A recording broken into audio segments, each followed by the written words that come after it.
Oramos, mis hermanos queridos. Padre, volvemos a apelar a tu Espíritu porque es lo que tú nos mandaste, es lo que tú diseñaste para nosotros. Podríamos entender como seres humanos, la capacidad la tenemos, pero el Espíritu nos lleva al Espíritu mismo de la palabra, así es que requerimos eso, Señor, ahora. Humildemente te lo pedimos. Necesitamos mantener nuestra dependencia de ti, Señor, y no descansar solamente en nuestras posibilidades, menos en estos tiempos, Señor Jesucristo. Así que te suplicamos que la palabra que has emitido de tu boca para este día, para este domingo, para este lugar en manera especial y para personas específicas en este lugar, Señor, sea confirmada a lo largo de tu mensaje en el nombre de Cristo Jesús. Amén. Amén. Reconstruyendo el templo de Dios es nuestra serie, la primera serie de este año, y ya vamos en el 14º tema. En esta mañana desarrollaremos el 14º tema, al que hemos titulado Reconstruyendo el templo de Dios meditando. O sea, hay una labor que tenemos que realizar, pero hay una actitud que hay que mantener, la de meditación. Es sumamente interesante, mis hermanos, regresando al contexto del libro de Ageo, es interesante pensar y reflexionar en la cantidad de veces que el Señor exhorta a este grupo de judíos que están reconstruyendo el templo del Señor. Usted recordará, ahí en Jerusalén. Es interesante ver la cantidad de veces que Dios llama su atención a que mediten, a que mediten, a que mediten. ¿Cuántas veces en estos 2 capítulos, porque Ageo tiene solamente 2 capítulos, no es un libro amplio, por eso se le llama profeta menor? ¿Cuántas veces Dios en 2 capítulos nada más les dice que mediten? ¿Usted ya se percató de eso?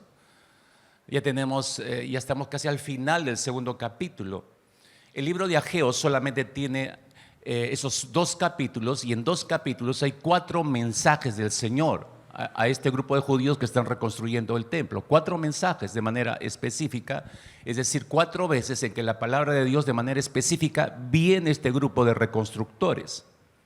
El primer mensaje está en Ageo capítulo 1, versículo 1 hasta el versículo 11 aproximadamente. Usted tiene el primer mensaje, y ahí en este primer mensaje, en un estado paupérrimo, digo de estado espiritual de este grupo de judíos, si usted se da cuenta, en el versículo 5 y en el versículo 7 del capítulo 1, por doble vez y casi de manera consecutiva, Dios les dice: meditad bien sobre vuestros caminos, meditad bien sobre vuestros caminos. Y es la primera vez que aparece este llamado de parte del Señor. ¿En qué estaba puesto el pensamiento de este grupo de judíos cuando ni siquiera estaban en la reconstrucción? Habían abandonado ya varios años la reconstrucción, y el Señor le dice: mediten bien sobre vuestros caminos. ¿En qué estaban meditando si no estaban trabajando en la obra del Señor? ¿Dónde iba su meditación? ¿Con qué este pueblo estaba fantaseando? ¿Con qué estaba soñando? ¿Con qué estaban ilusionados? ¿En qué estaban meditando en sus corazones? El texto nos muestra claramente que la mente de ellos obviamente no estaba en Dios. Entonces es fácil darse cuenta que su meditación está en otro lado, no está en Dios y menos está en la obra. Ellos están enfocados en ellos mismos, no están en Dios, están tan enfocados en sus propios asuntos, están soñando en tener las mejores casas, como ya analizamos en este primer capítulo, están fantaseando en sus lujosas casas y ver que será la mejor de toda la comarca, de todo el lugar. Su mente está en eso, en sus cosas personales, ¿no? Tener el mejor lugar y que todo el mundo se dé cuenta que es la mejor casa. Entonces, al hablarles Dios y al decirles, regreso al versículo 5 y versículo 7, al decirles mediten en sus caminos, era obvio, mis hermanos. Se entiende así: si Dios te está llamando y te dice medita en tus caminos, es obvio que su meditación debía dar un giro drástico. Debía dar un giro drástico, debía pasar su meditación de ellos, de la persona de ellos, hacia la persona de Dios. Debía pasar de sus asuntos a los asuntos de Dios. Debía pasar de sus prioridades a las prioridades de Dios. ¿No le resulta familiar ese cuadro? Hermano, luchamos todos los días con eso. Primero soy yo, segundo soy yo y tercero soy yo. Mis prioridades, mis prioridades y mis prioridades. Mis asuntos, mis asuntos, mis asuntos. Mi negocio, mi negocio, mi negocio. Y le ponemos etiqueta religiosa de evangélicos porque oramos todos los días, sí, oramos, pero le pedimos egoístamente por mi trabajo, que le vaya bien a mi negocio, que le vaya bien a mi familia, más ingresos, y siempre estamos pidiendo al Señor. Obviamente que nuestra mente no está meditando en el Señor, está meditando en uno mismo. Y por eso somos tan pedilones nosotros, ¿no? Primer mensaje. Y por eso el Señor dice, mediten en sus caminos seriamente.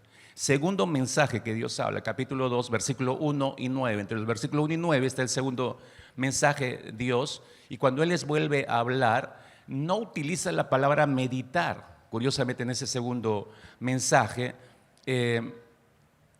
no les dice mediten en su actitud negativa y anclada en el pasado. No les dice eso. Ya analizamos ese capítulo 2, sobre todo el versículo 4 de manera específica, cuando el Señor les dice, esfuércense, cobren ánimo, trabajen porque yo estoy con ustedes. ¿Por qué creen que les dice eso? No era solamente para animar a un grupo de judíos que están comprometidos y se han desanimado como todos humanamente y hay que animarlos a que continúen con el trabajo.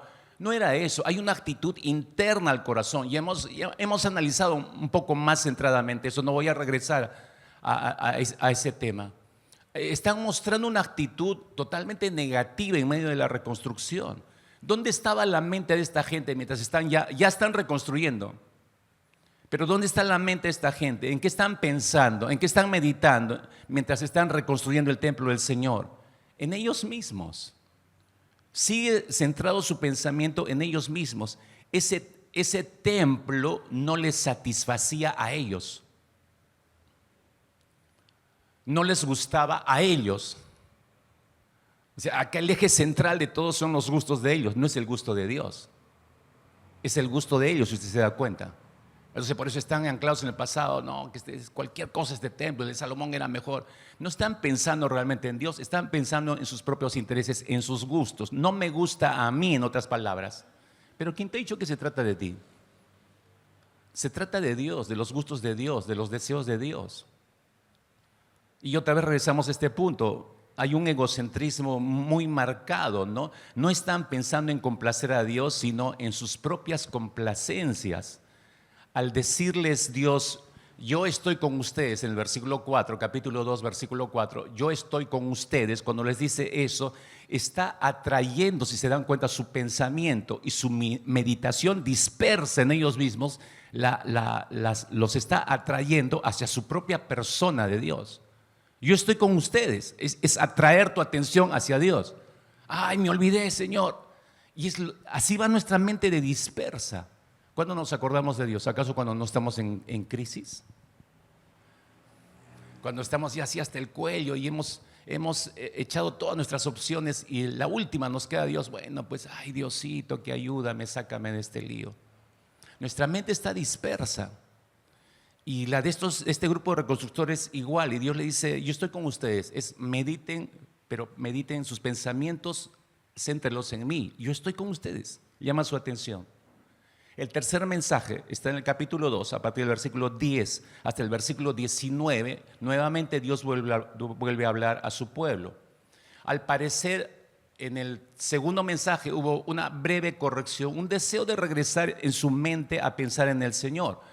Pero rápidamente se diluye y Dios se da cuenta de esto. Pasan 7, 8 meses hacia adelante y otra vez su pensamiento disperso. La mente de este pueblo sigue pensando en sus propios deseos al punto que no les importa el tipo de ofrenda que están entregando en el altar. La semana pasada veíamos eso, ¿no? Vienes y tiras cualquier cosa sobre el altar. ¿Qué clase de honra? Me llamas Señor y no me temes. Me llamas tu Padre, me llamas tu Dios, pero ¿qué clase de ofrenda me estás trayendo? Miren hasta qué punto estaba su mente dispersa en sus propios asuntos, que no estaban dándose cuenta del tipo de ofrenda que estaban trayendo al altar del Señor. La meditación de sus corazones en esa actitud y en ese accionar que develaba realmente el fondo de su corazón, la meditación de su corazón está tan enraizada en ellos mismos que no les preocupa lo inmundo que están colocando sobre el altar de Dios. Y eso es peligroso para nosotros como creyentes, mis hermanos. Nos acostumbramos, venimos años de años a una iglesia. Algunos estamos años sirviéndole al Señor. Podemos entrar a una rutina y acostumbrarnos, ya todo es familiar y de pronto en medio de la familiaridad perdemos presencia. Y de verdad, hermanos, nos empezamos a comportar como el más peor de los inmundos. Porque soy creyente, estoy ministrando, pero estoy coqueteando con el mundo, estoy usando lenguaje del mundo, pensamiento del mundo, sentires del mundo, pero estoy sirviéndole al Señor. Todos los domingos regreso a la iglesia a estudiar o a servirle al Señor. Entramos en la rutina, pero perdemos presencia. Y la presencia de Dios nos ayuda a mantener nuestro temor delante de Él. Sé delante de quién estoy. El ojo de Jehová pasea por toda la tierra y en especial pasea por el interior de mi ser. Entonces yo debo mantener eso fresco y presente. Si no, en cualquier momento puedo deslizar mis pies. Ellos habían perdido de vista al Señor evidentemente y el Señor insiste después de llamar su atención en este tercer mensaje, versículo 15, les dice, meditad en vuestro corazón si lo que están haciendo, es decir, las cosas inmundas que están trayendo al altar, ¿no? Mediten si es lo correcto. Y no lo deja ahí el Señor. Insiste, versículo 18, meditad pues en vuestro corazón desde este día en adelante, le dice, desde este día en el que se echó el cimiento del templo de Jehová, meditad pues en vuestro corazón. ¿Por qué los retrocede el Señor? No sé si han dado cuenta de esto. Los retrocede en sus mentes unos años hacia atrás hasta el momento en que se echaron los cimientos del templo. Porque ya eso era de años hacia atrás, cuando recién llegaron. Y se demoraron 2 años antes de echar los cimientos. Primero construyen el altar y luego, después de 2 años, recién echan los cimientos. Pero los regresa en su mente a ese punto. ¿Por qué Dios los regresa a ese punto y le dice, mediten desde este día? ¿Por qué? Porque su proceso de meditación de este pueblo, de cada una de estas personas, había cambiado. Había sufrido un desenfoque en los últimos años, ya no era el mismo, no pensaban igual. Es por eso que habían procedido mal y se habían llegado a olvidar de Dios y de su obra, abocándose en ellos mismos, preocupándose en sus propios asuntos. Entonces Dios les está diciendo acá, ahora no están pensando bien, se han torcido en su pensamiento, no están razonando correctamente, pero eso no es de ahora, eso hace de muchos años atrás, les dice. Es decir, no han cambiado ni de actitud ni de manera de pensar. Otra vez, ¿cuántos años tienes en la fe? Algunos orgullosamente, 40 años, 30 años. Imagínate que Dios te diga, después que acabas de decir eso, pero no has cambiado de actitud. En 40 años no has cambiado de actitud. En 40 años no has cambiado de manera de pensar. Qué trágico sería si Dios nos dijera eso. Qué tragedia. Entonces, ¿qué tipo de cristianismo viviste en 30, 40 años hacia atrás? Y a pesar que siguen trayendo ofrendas al altar del Señor, porque recuerden, no está construido el templo, pero el altar fue construido y todos los días venían religiosamente a ofrecer sus ofrendas. Pero Dios está diciendo, mira, ustedes siguen tirando ofrendas ahí y todo lo inmundo y no se dan cuenta de eso. Pero esa actitud y esa manera de pensar no es de ahorita, es de hace años atrás, les dice. Tercer mensaje les está aclarando eso. Cuarto mensaje del Señor, el capítulo 2, versos 20 y 23, y así concluye el libro prácticamente. Dios le da a Ageo un mensaje, pero específicamente para Zorobabel. ¿Quién es Zorobabel? Y hemos visto es la autoridad política del momento, pero el mensaje es para esta autoridad política. Es una promesa muy grande, ya la vamos a ver en las siguientes semanas. Esa promesa la vamos a analizar, pero es una promesa para meditar, para que Zorobabel medite. No usa la palabra meditar, pero es evidente. Usted lee el verso 20 al verso 23 y es un mensaje directamente a Zorobabel que lo va a hacer pensar. Eso es meditar. Le va a provocar a pensar. No usa la palabra meditar, como decía, pero de hecho que Zorobabel reaccionó reflexionando, ponderando, meditando seriamente la promesa que le había hecho el Señor. Y como el hijo pródigo, yo creo que se sintió mal también. Porque no es que la promesa haya sido mala, es una excelente promesa lo que Dios le alcanza. Pero yo creo que él es consciente de lo que es, y es algo que hemos perdido, mis hermanos. A mí me parece un excelente ejercicio el que hemos hecho hoy en la mañana, si usted se dio cuenta. Porque estamos en la mesa del Señor y recordamos al hijo pródigo. Yo le invité, recuerda al hijo pródigo. Usted y yo somos el hijo pródigo a acercarnos nosotros a la mesa. La hemos echado a perder. Los últimos 30 días lo hemos echado a perder. Y no solamente en algunos casos 30 días, son años hacia atrás. Que usted regresa, usted en el círculo de sus propios pecados, pero viene y toma la Santa Cena. Ya van varios años. No ha cambiado de actitud, ni forma de pensamiento, ni forma de sentir. Solo viene a cumplir un rito. ¿De qué le sirve eso? ¿Eso es agradable al Señor? ¿Dios está conforme con ese tipo de vida? Déjeme decirle que no. Necesito recordarle que no, está mal. ¿Hasta cuándo va a seguir usted así, en ese plan, jugando con la gracia de Dios? Eso es jugar con la gracia de Dios peligrosamente. Dios es algo muy serio, no se puede jugar con su gracia. Se disfruta sin la gracia, pero no abuse de esa gracia. No porque no le pase nada, no significa que nunca vaya a ocurrir nada. Dios es muy paciente. Entonces Zorobabel entiende eso. Entonces se siente mal, es una tremenda promesa. Yo no la merezco, de hecho, que pensó. ¿Por qué? Recuerde usted, y hemos pasado desde el capítulo 1, que Zorobabel es parte de ese grupo de judíos que dirige a los 50,000 judíos que salieron de Babilonia y llegaron a Jerusalén con la misión de la reconstrucción. Pero también es un hombre más que se olvidó de Dios. Si no, vea el capítulo 1, el versículo 14, cuando Dios despierta el espíritu ¿de quién? De Zorobabel, dice. La autoridad política, y luego del sacerdote, y luego del resto del pueblo. Entonces Zorobabel también estaba metido entre el grupo de gente que por años se olvidó de Dios. Por eso él se sentía mal. O sea, yo no merezco esta oportunidad, menos que merezco una promesa, Señor. Pero ahí la está recibiendo de parte de un gran padre, como decíamos a lo largo de la Santa Cena, ¿no? Dios tuvo que despertar el espíritu de este hombre para que volviera en sí y se diera cuenta de la misión de Dios, que deje de estar pensando en sí mismo, ¿no? En Ageo 2:4 la exhortación empieza por él, ¿no? Pues ahora Zorobabel, esfuérzate, cobra ánimo y trabaja, y para todos también es lo mismo. Pero empieza curiosamente llamándole la atención, porque mira, tú eres la autoridad, le dice. Y si uno empieza contigo, ¿cómo esperas que siga el resto?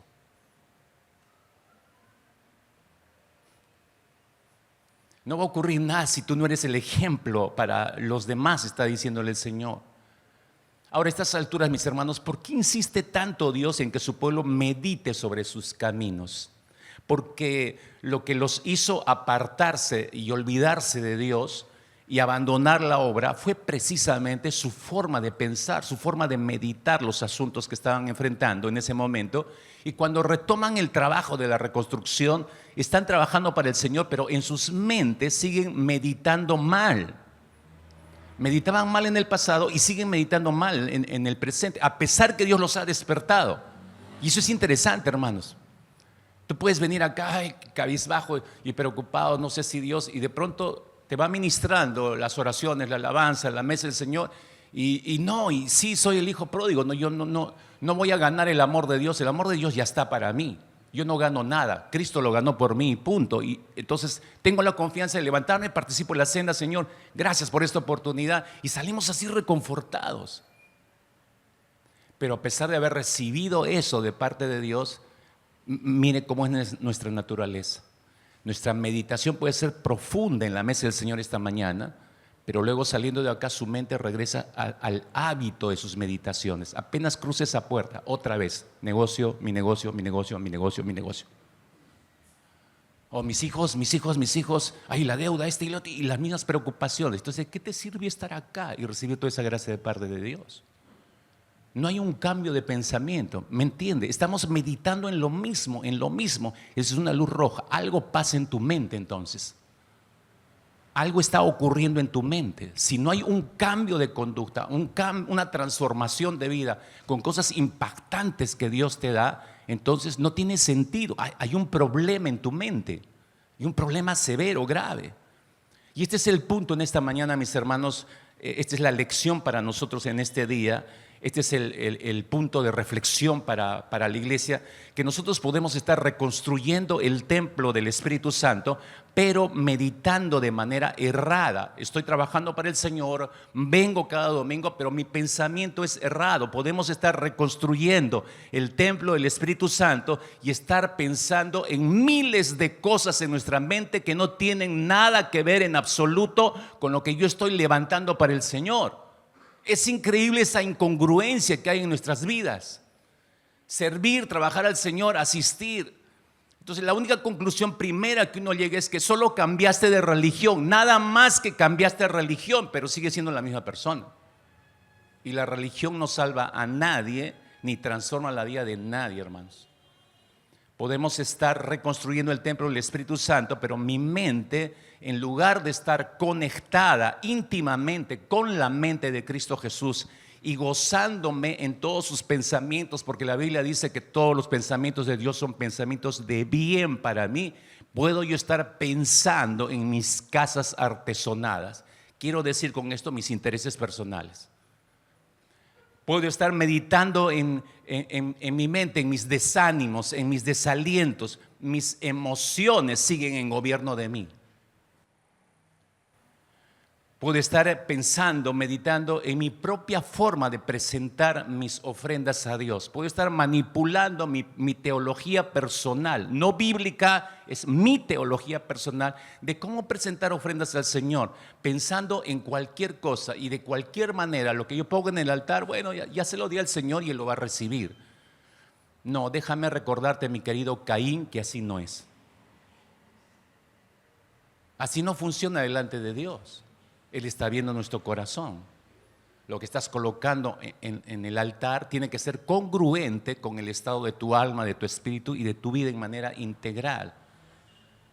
Y eso me regresa a la pregunta que hace un instante. ¿Tan importante es la meditación para Dios? Sí. ¿Tan importante es la manera en que pensamos? Pues sí. Por supuesto que sí. Si no, nada más chequea Proverbios capítulo 23, versículo 7, para que entiendas esto. Dice Salomón, pues como piensa dentro de sí, así es la persona, ¿no? Pues como piensa dentro de sí, así es la persona, ¿no? En otras palabras, como piensa dentro de sí, así es él o ella. De la manera que tú y yo meditamos en nuestras mentes, así terminaremos actuando en nuestras vidas. Ni más ni menos.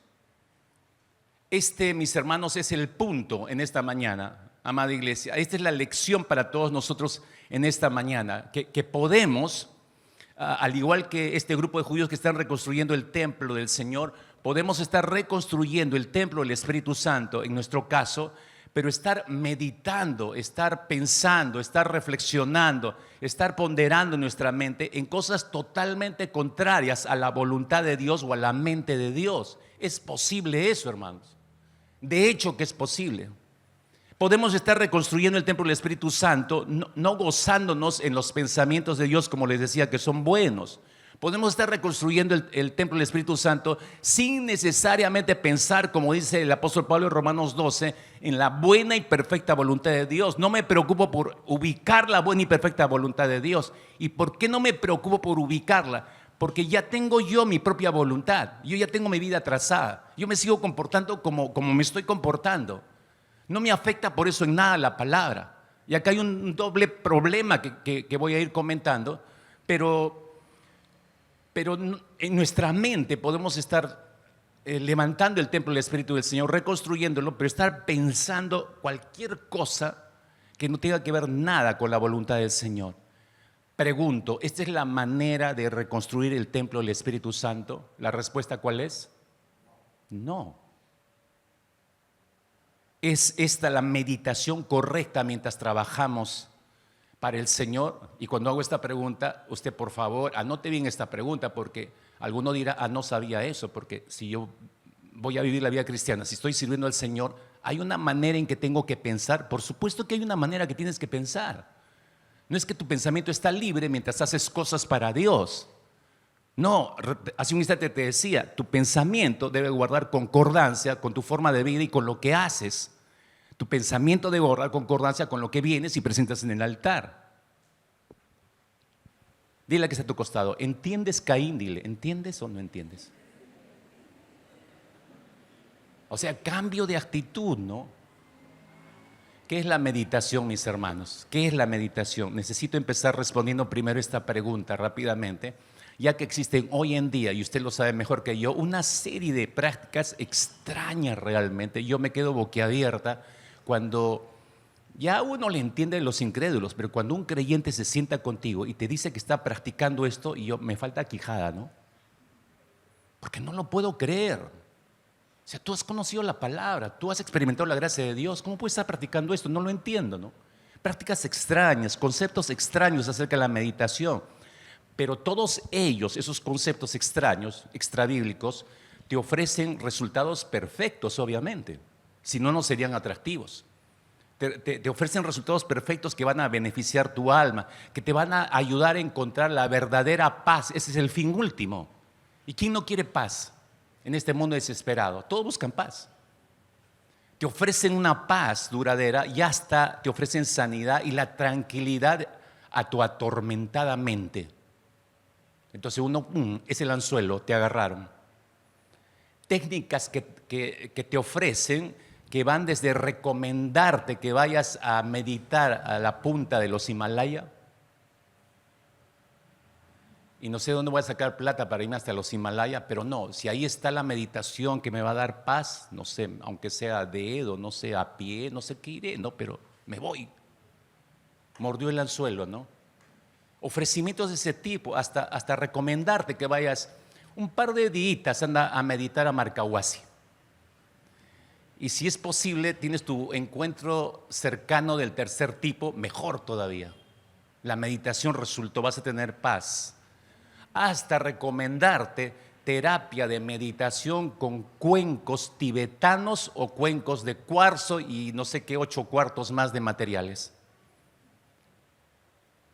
Que acomoda acá y yo te voy a tocar un sonidito y reflexiona, abandónate, déjate guiar por el sonido y cambio de sonido y la paz va a ganar tu corazón y tu alma. ¿Dónde, pastor? Deme la dirección. Ofrecimientos extrabíblicos, hermanos. Pero esas malas prácticas y erradas prácticas nos regresan a la pregunta, ¿qué es la meditación? Te muestro una realidad, mis hermanos. Nunca tú y yo nunca dejamos de pensar. Primero date cuenta de esto. Nunca dejamos de pensar. Estamos diseñados para eso. Siempre estás en un constante diálogo contigo mismo. Eso es meditar. Todos estamos constantemente y permanentemente en un diálogo con nosotros mismos. Tu cerebro jamás se detiene en ese sentido. Haces planes, consideras posibilidades, imaginas soluciones, sueñas, ponderas, fantaseas acerca de ti mismo, acerca de tu futuro, acerca de aquellas cosas que son importantes para ti. Permanentemente tu cerebro está planificando cómo cambiar esto, cómo mejorar aquello. Te ilusionas, te preocupas, te concentras, te abstraes, te detienes, vuelves a mirar, vuelves a reevaluar, vuelves a considerar algunas cosas del pasado, repasas, te capacitas, sopesas las cosas, madura tu pensamiento en ese proceso y te proyectas a ti mismo o a ti misma en una situación de vida diferente, vas fantaseando con otras experiencias. No sé si puedes verlo. No existe un solo humano que no sepa meditar. Todos tenemos la capacidad de Dios para eso. Hemos sido diseñados para meditar. Pero esto nos muestra el problema de fondo, hermanos. Y el problema donde empieza, Génesis capítulo 3. La serpiente dio un giro a la manera de meditar y Adán y Eva. Esto nos muestra un problema de fondo. No tenemos, escucha y anote esto con cuidado, no tenemos un problema de habilidad de meditar porque la tenemos. Tenemos un problema de contenido de la meditación.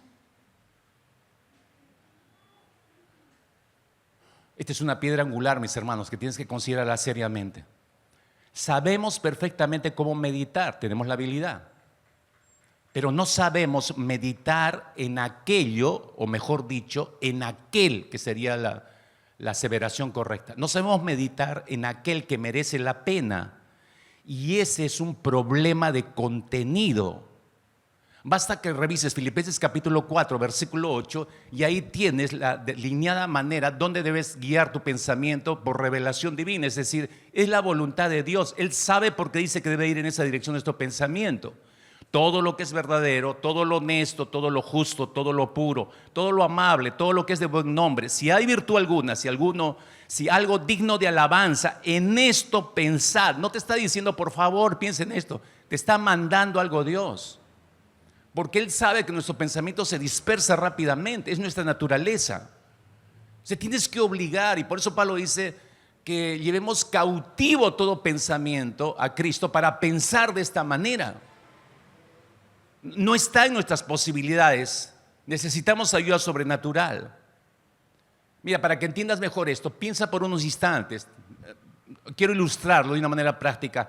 Piensa qué sucede en ti antes de que compres algo que deseas de todo corazón, algo que deseas apasionadamente, lo has deseado por muchos meses, años quizás, y lo vas a comprar por fin. Piensa un instante en lo que sucede cuando vas a comprar ese artículo. No sé, un nuevo modelo de celular, un nuevo auto, una casa, cualquier otra cosa que realmente quieras con todo el corazón. Piensa, por favor, mi hermano o mi hermana, ¿qué haces antes de adquirir esa posesión? ¿Qué es lo que haces antes de comprarlo? Lo disfrutas en tu mente. Lo has anhelado tanto que lo empiezas a disfrutar en tu mente. ¿Y cómo? Meditando. ¿Estás meditando? Lo estás disfrutando en tu mente. No lo tienes, todavía no lo has adquirido, pero en tu mente ya lo estás disfrutando. Intenta por unos instantes, por favor, hermano, hermana, transportarte al momento previo de esa compra, antes que la compres, al tiempo antes. ¿Qué es lo que sucede antes de comprarlo? Te ilusionas, por eso lo anhelas. Anticipas tu compra, fantaseas en tu mente acerca de las virtudes del artículo que vas a comprar. Sueñas cómo será tenerlo cuando lo obtengas. Imaginas su color, su forma, su textura. Todo lo estás analizando y lo estás sopesando y casi lo estás tocando en tu mente. En cierta forma, mis hermanos, lo usas en tu mente incluso antes de tenerlo. Ya lo estás usando en tu mente. ¿Sí o no? ¿Hay algún vivo que me diga, correcto, pastor, así pensamos? Anticipas todo eso en tu mente y ya lo estás viendo. Ya lo estás usando, como dije. Ahora, lo mismo podríamos decir de cualquier otro sueño o deseo. Tú simplemente traslada el ejemplo y aplícalo a cualquier sueño o deseo que tengas. Un novio o una novia, por ejemplo. ¿Acaso no fantaseas primero en tu mente? ¿Te imaginas en una situación tal o cual, o ya casándote, o ya con tu hogar? Fantaseas en tu mente un nuevo trabajo. ¿Acaso no te quita el sueño? Estás meditando, estás pensando en las virtudes del trabajo, en todo lo que va a representar esa labor, en unas anheladas vacaciones. ¿Qué diría yo? ¿Acaso no te ilusiona? Ya te ves en el lugar, ya estás viéndote caminar por aquí, por allá, visitando esto, y en tu mente ya lo estás realizando. Pero ni siquiera has sacado un pie de tu casa. Algunas de estas meditaciones duran segundos. Por ejemplo, ¿dónde están mis llaves? ¿No? Le ha pasado, ¿no? Supongo que le ha pasado. No, ¿dónde está mi llave? Le dice a tu esposa, no, ¿dónde está mi llave? Sí, son segundos, ¿no? Y estás pensando, ¿dónde dejé? Y tu esposa te dice adentro, están en tus manos. Ah, sí. Fracciones de segundo. Pero hay otras que duran más tiempo, ¿no? El próximo fin de semana salgo de vacaciones del trabajo y estás 15 días o más o un mes antes, estás ya calculando cuánto falta para que llegue, cuánto vale, y ya estás soñando, voy a hacer esto y lo otro, y vamos a salir, vamos a visitar, vamos a ir aquí, allá. Ya estás planificando todo en tu mente, ¿puedes verlo? Hermanos, todos meditamos, absolutamente todos meditamos. Algunos están meditando en este instante profundamente en su sueño.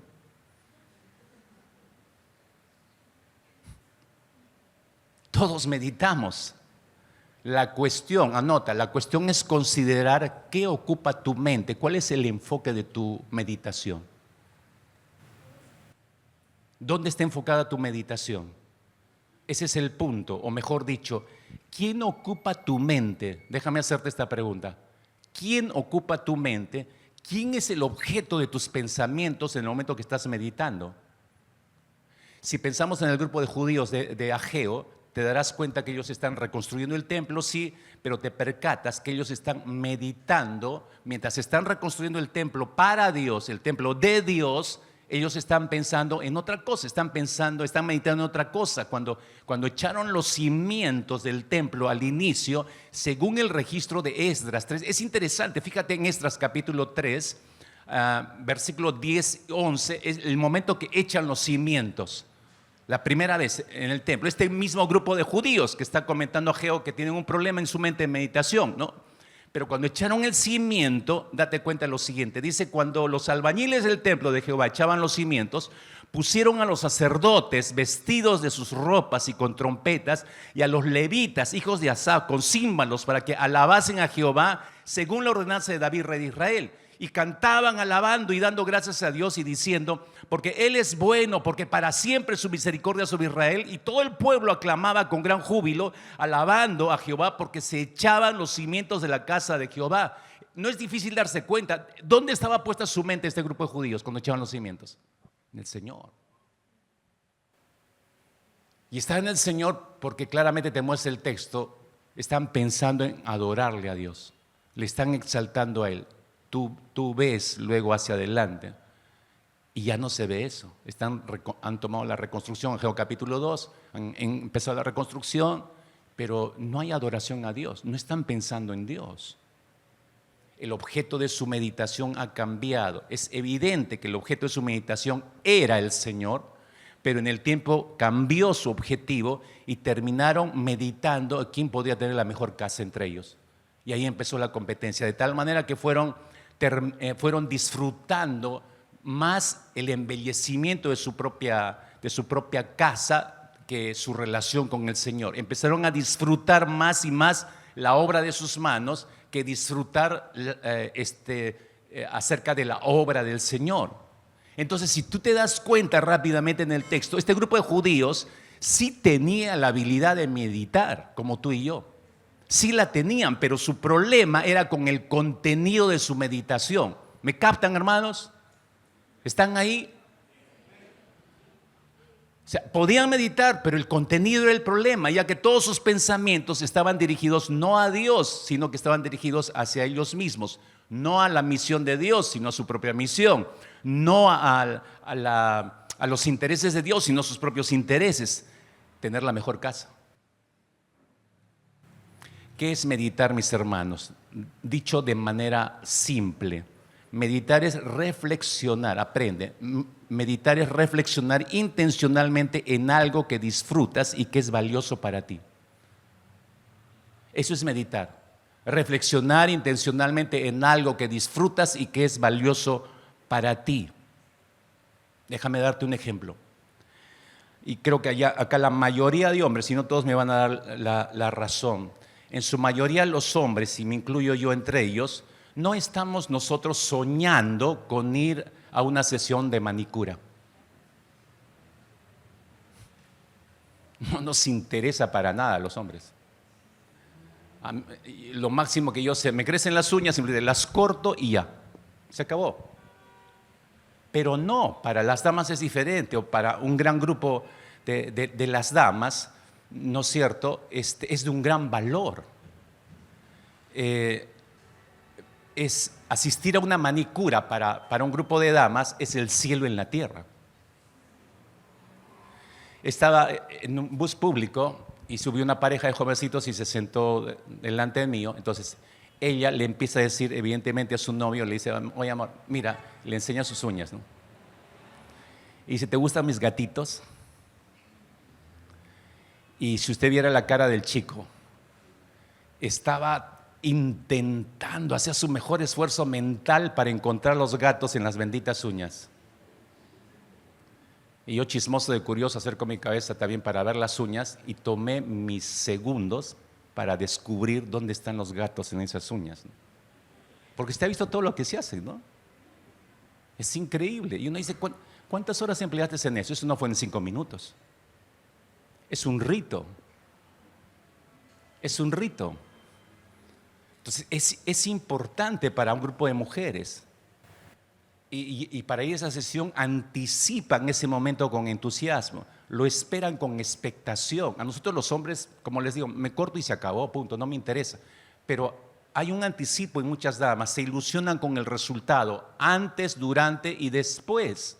Y lo están comentando y lo están mostrando. ¿Por qué? ¿Por qué, mis hermanos? Este es el punto. Porque ellos le atribuyen a sus uñas un gran valor. Si no, no harían nada de esto. Le atribuyen un gran valor a sus uñas. Y en segundo lugar, porque disfrutan ver a sus uñas así. Si no, no lo harían tampoco.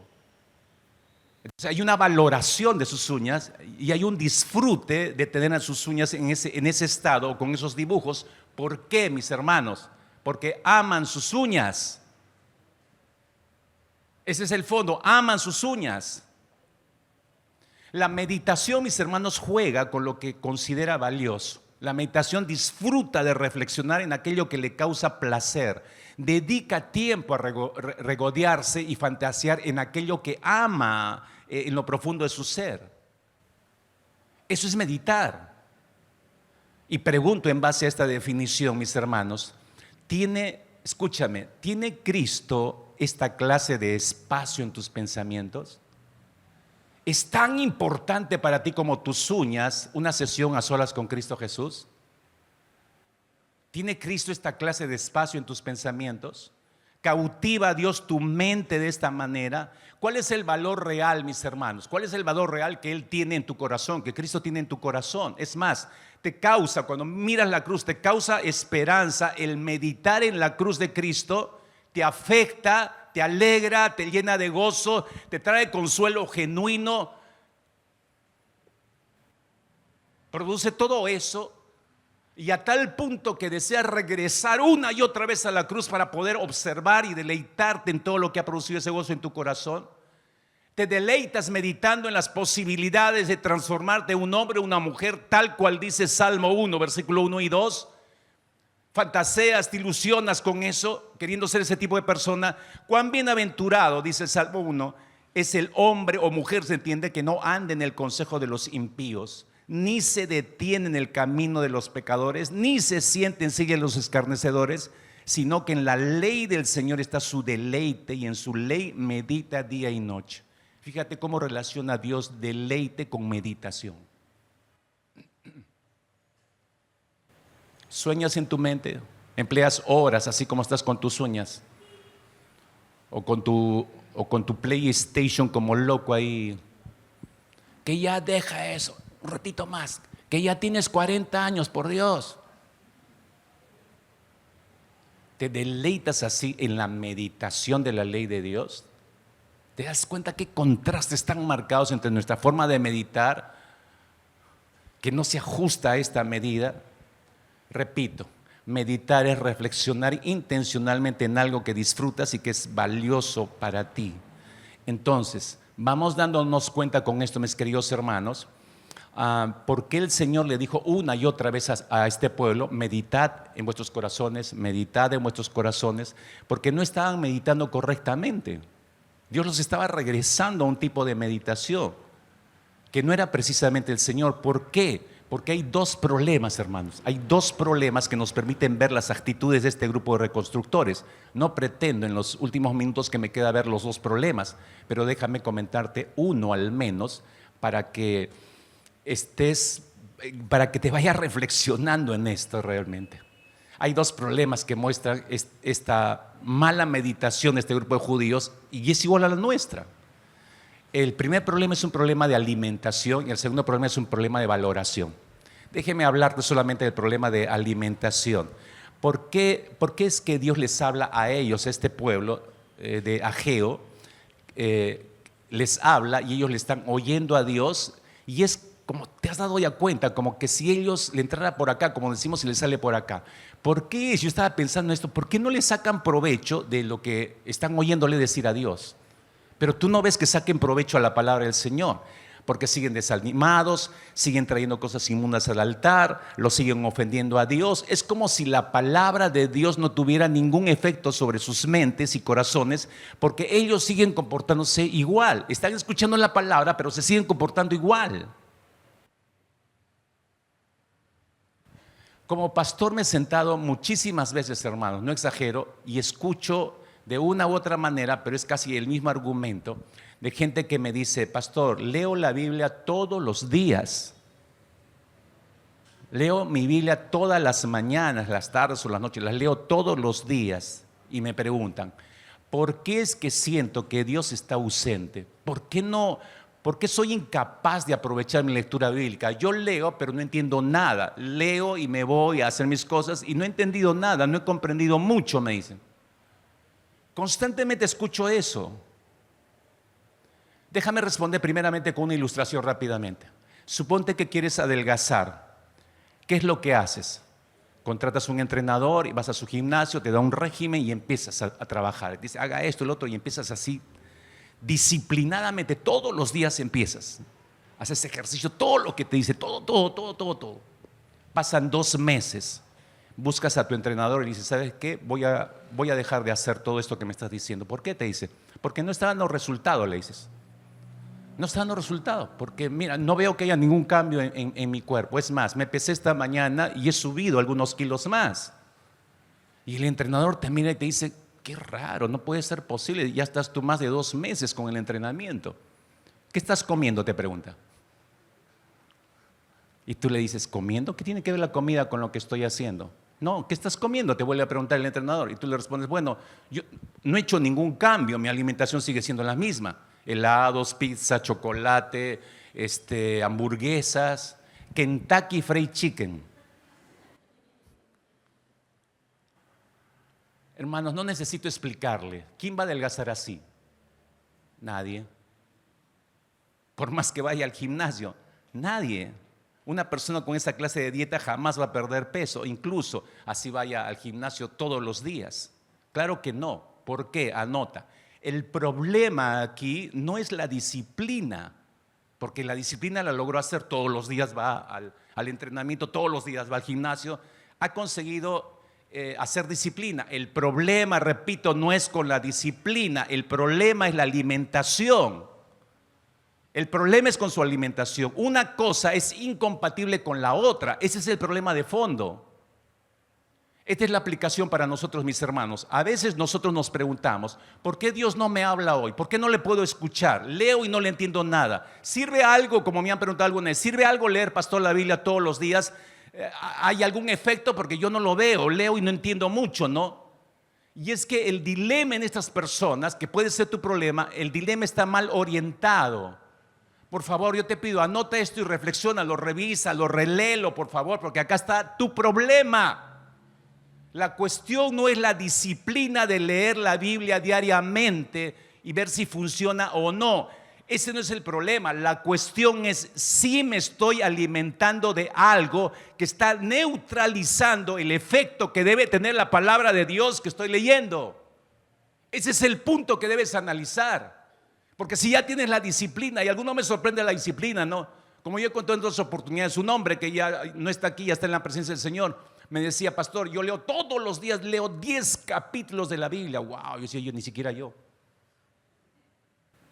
10 capítulos. Y le pregunté un día: ¿y qué entiendes al final de ese capítulo? Nada, me dijo.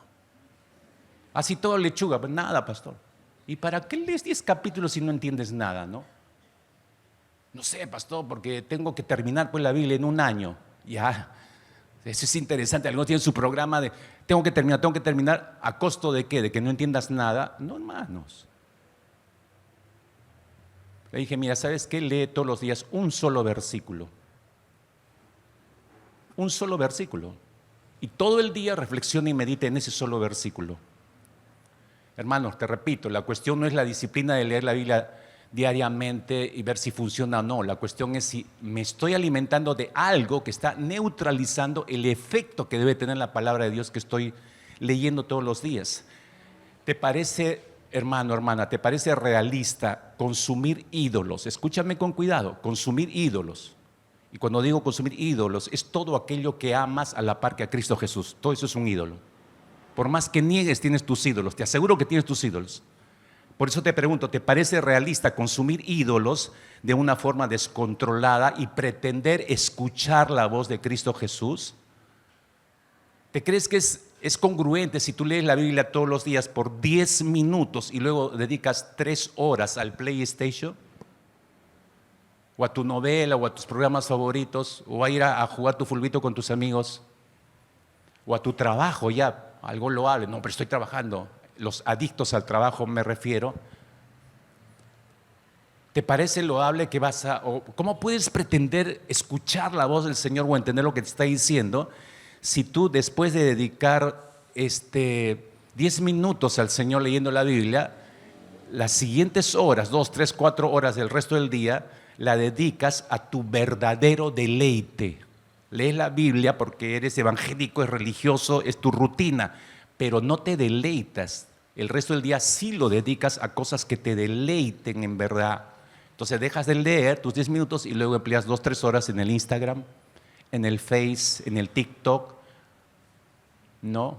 En tu consola de videojuegos, como decía, en tu trabajo, en cualquier otro ídolo. Debería entonces sorprenderte de que no obtengas demasiado fruto de tu lectura en la Biblia. Nunca vas a ver fruto de tu lectura si tú mantienes ese estilo de vida. Si ahora mismo, yo te invito a que seas reflexivo, hermano, hermana, si ahora mismo tuvieras que identificar, y hazlo por favor, si tú pudieras en este instante identificar un posible causante o un elemento que está neutralizando los efectos de tu lectura bíblica todos los días, ¿cuál sería ese elemento? ¿Cuál sería ese elemento? Piensa en el sentido de que esa actividad, lo que vas a hacer después de leer la Biblia, es tu deleite. Te causa mucho gozo, mucha alegría. Estás pensando en eso. O sea, apuras tu lectura bíblica porque quieres disfrutar de esto. Ahí te das cuenta de tu ídolo. Ahí te das cuenta del ídolo.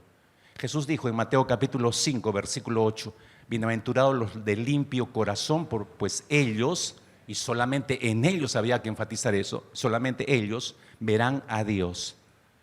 Es verdad, por favor, date cuenta de lo que está diciendo Jesús acá. La visión final y perfecta de Dios en toda su plenitud va a ser al final, cuando estemos en la gloria de Él.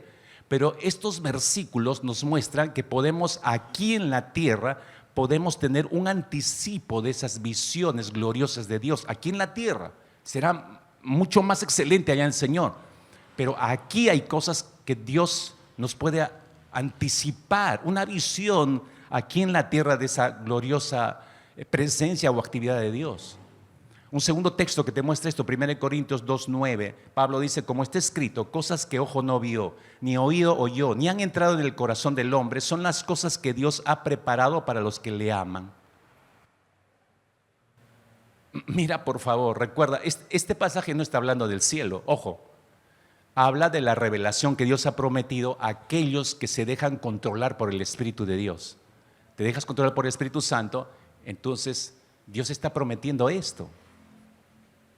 Un tercero, Juan 14:20, Jesús está hablando ahí, dice, el que tiene mis mandamientos y los guarda, ese es el que me ama, y el que me ama será amado por mi Padre, y yo le amaré y me manifestaré a él o a ella. No sé si te das cuenta, no tengo más tiempo, pero necesito decirte esto con estos 3 textos bíblicos delante de tus ojos. No sé si te has dado cuenta de que los 3 pasajes tienen algo en común. Los 3 pasajes tienen algo en común. Tanto Mateo como Pablo y como Juan aquí ponen una condición para recibir una mayor bendición. Y esa condición, esa es la dieta adecuada que debemos nosotros comer y disciplinarnos. Entonces no son, tomando la ilustración pasada, las hamburguesas y hago ejercicio, pero sigo hamburguesa, pizza, Kentucky Fried Chicken. No. ¿Cuál es la corrección? Decía yo, el alimento es el problema. Acá la condición que ponen los 3 textos, ¿no? Esa es la dieta adecuada para poder ver lo espiritual y lo invisible de Dios. Te ayudo a verlo. El primer texto, Mateo, habla de ver a Dios, si te das cuenta. ¿Quiénes lo harán? Dice, los de limpio corazón. Ya, esa es la condición. Esa es la dieta adecuada. Tengo que limpiar mi corazón. Si quiero ver al Señor, tienes que limpiar tu corazón. No hay otra. O sea, debes dejar de comer hamburguesa, Kentucky Fried Chicken, pizza y todo eso. La dieta correcta. el apóstol Pablo dice que Dios ha preparado cosas indescriptibles, dice ahí en 1 Corintios 2:9, cosas indescriptibles, pero ¿para quiénes las va a mostrar? Para los que le aman, dice. Para los que le aman, esa es la condición, esa es la dieta adecuada. Juan afirma que hace falta guardar los mandamientos del Señor para ser amado por el Padre y por el Hijo y ver su manifestación. Ese guardar los mandamientos de Él, esa es la condición, esa es la dieta adecuada. Observa, por favor, iglesia, observa bien esto y medita en tu corazón. ¿Quién verá a Dios según esos textos? ¿Quién recibirá y verá cosas indescriptibles que Dios ha reservado? ¿Todos los cristianos que vienen a las iglesias? No. Solo los de limpio corazón, los que le aman, los que guardan sus mandamientos, esos van a ver la manifestación del Señor. No te equivoques. Ahí está planteado para todos los cristianos, pero no todos los cristianos van a recibir esto. Esa es la realidad. Espero que tú seas uno de ellos. De verdad que espero que seas tú uno de ellos. Pero te va a costar.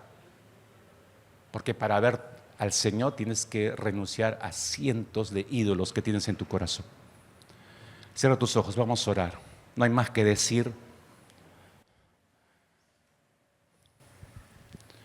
Yo quiero recordarte que asumas un control sobre el alimento que estás comiendo. No hablo de la comida física, hablo del alimento espiritual. Hace un instante te hice la pregunta, ¿qué está interfiriendo con lo que Dios está hablando todos los días? Lees la Biblia y no entiendes nada, pero ¿qué está interfiriendo? Ese es un ídolo, eso es lo que tienes que destruir en el acto. Padre, oramos en esta mañana para que, habiendo expuesto tu palabra y habiéndote pedido al inicio que nos guiaras por tu Espíritu, y habiendo sido descubiertos en nuestro propio corazón, en nuestra manera de pensar, reflexionar, ponderar las cosas, en el contenido, Señor, de nuestros pensamientos diarios, de pronto nos descubres que no estamos pensando correctamente, Señor. No estamos viviendo, pensando y meditando en lo que debemos pensar y meditar. Estamos igual que este pueblo que reconstruía tu templo, Señor. Decimos que estamos reconstruyendo el templo de tu Espíritu en este tiempo, Señor. Que seamos conscientes, sumamente cuidadosos con nuestro trabajo. Que nuestra meditación, Señor, sea en ti y en tu palabra. Feliz, dice el proverbio, el hombre y la mujer que medite en tu ley día y noche. Señor, ese hombre, esa mujer deseamos ser. Condúcenos, guíanos, Señor, a la decisión correcta. De hecho, que aquí más de uno va a tener que analizar seriamente, identificar, reconocer honestamente delante de ti cuáles son los ídolos que están interfiriendo con escuchar y entender tu palabra. Y por años llevan escuchando tu palabra y por eso no queda nada en sus corazones y en sus mentes. Por eso, Señor, pueden estar en un momento glorioso escuchando la palabra, pero luego en los días siguientes no poner en práctica nada de lo que oyeron y olvidar todo lo que oyeron para colmo de males. Señor, ¿qué está ocurriendo en la mente de estos hijos, hijas tuyas? Por favor, Padre, que la palabra que has alargado hoy haya penetrado en lo profundo de nuestros corazones, produciendo los cambios y transformaciones que deben producir. Oro por cada corazón, Señor, presente. Oro realmente que salga de este lugar meditando en lo que tú has hablado, pero que la meditación la sostenga todo el resto de esta semana, todo este mes, seriamente, Señor. Porque si no solucionamos el problema de alimento, Señor, no seguiremos avanzando, ni creciendo, ni madurando. Padre, presérvanos, que así sea. Guíanos en el camino, en la decisión correcta, en el nombre de Cristo Jesús, Señor nuestro. Amén.